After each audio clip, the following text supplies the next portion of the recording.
Hello दोस्तों, स्वागत है किरण पैरामेडिकल क्लासेस में। इस क्लास में हम लोग राष्ट्रपति के योग्यता, राष्ट्रपति के क्या क्या कार्य हैं उसके बारे में देखेंगे, राष्ट्रपति का वेतन के बारे में बात करेंगे। तो प्लीज़ चैनल को सब्सक्राइब कर दें, आप लोग को यूट्यूब चैनल सब्सक्राइब कर दें और टेलीग्राम से जो जुड़ना चाह रहे हैं वो टेलीग्राम से जुड़ सकते हैं। नीचे डिस्क्रिप्शन बॉक्स में आप लोग को टेलीग्राम का लिंक दिया गया है, तो वो जुड़ सकते हैं। ठीक है, तो अब अगर कोई किसी को टारगेट बैच या कि specially for Bihar paramedical entrance के लिए, तो टारगेट बैच में है तो दिया हुआ नंबर दिया हुआ है, तो उस नंबर पे कांटेक्ट कर लें ताकि आप लोग को टारगेट बैच में शामिल होने का मौका मिले।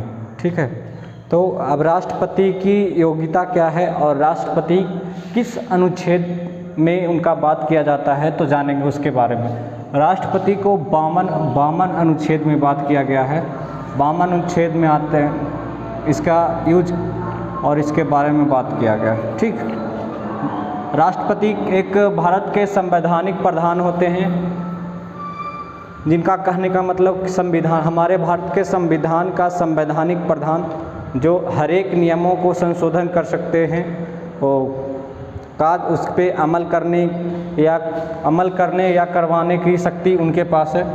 भारत के प्रथम नागरिक होते हैं राष्ट्रपति, भारत के प्रथम नागरिक होते हैं। ठीक है, ये सब नोट कर लीजिएगा आप लोग, धीरे धीरे स्क्रीन को पॉज मोड में डाल करके आप लोग नोट करते जाइएगा।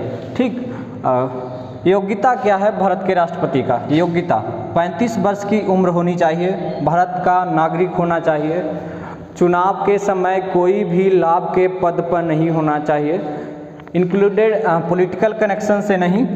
मेरा कहने का मतलब चुनाव के पद दौरान कोई भी लाभ पद पे नहीं होना चाहिए। इसका कहने का मतलब है कि आप जैसे गवर्नमेंट जॉब में हैं तो वो चुनाव के समय उस जॉब को रिजाइन करना पड़ेगा, उसके त्याग पत्र देना पड़ेगा, सौंपना पड़ेगा। ठीक है, तभी आप उसके एलिजिबल माने जाएंगे, राष्ट्रपति की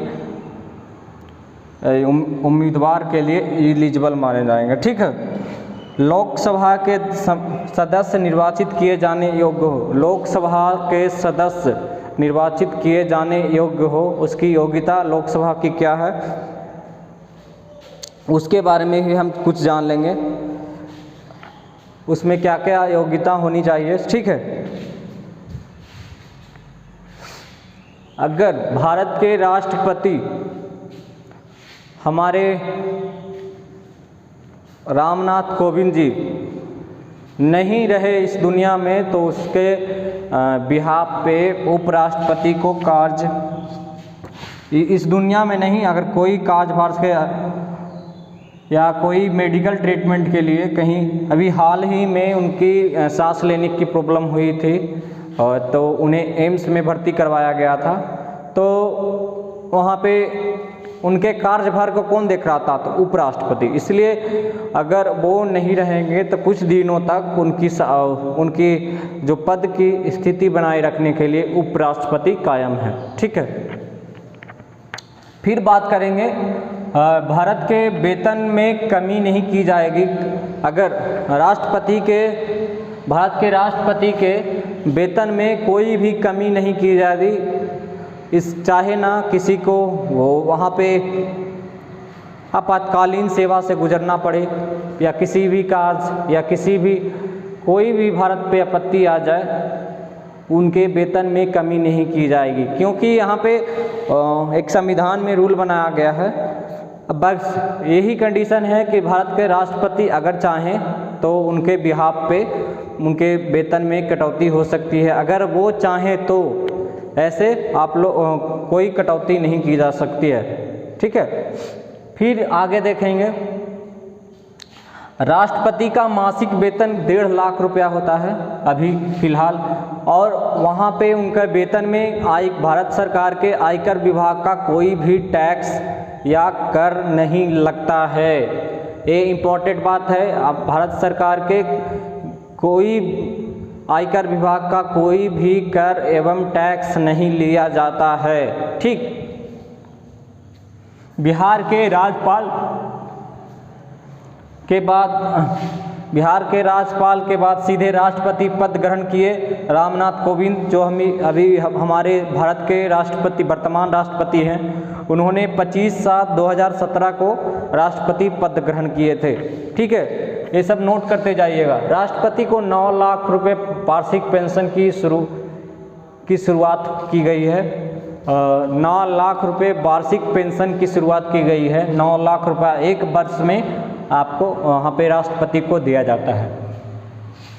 राष्ट्रपति को निःशुल्क निवास स्थान, ठीक है, और संसद द्वारा स्वीकृति प्रदान की गई है।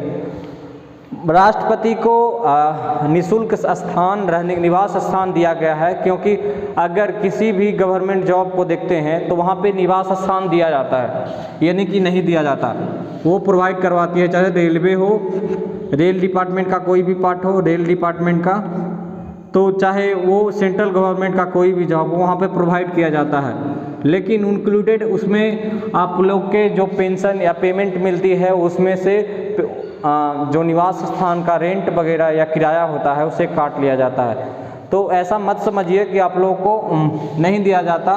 इनके निःशुल्क निवास स्थान दिया जाता है, जिसमें से पैसा कोई कटौती नहीं होती, बस इनके ही। ठीक है, और इन्हें भारत सरकार के आयकर विभाग का कोई भी टैक्स नहीं लगता।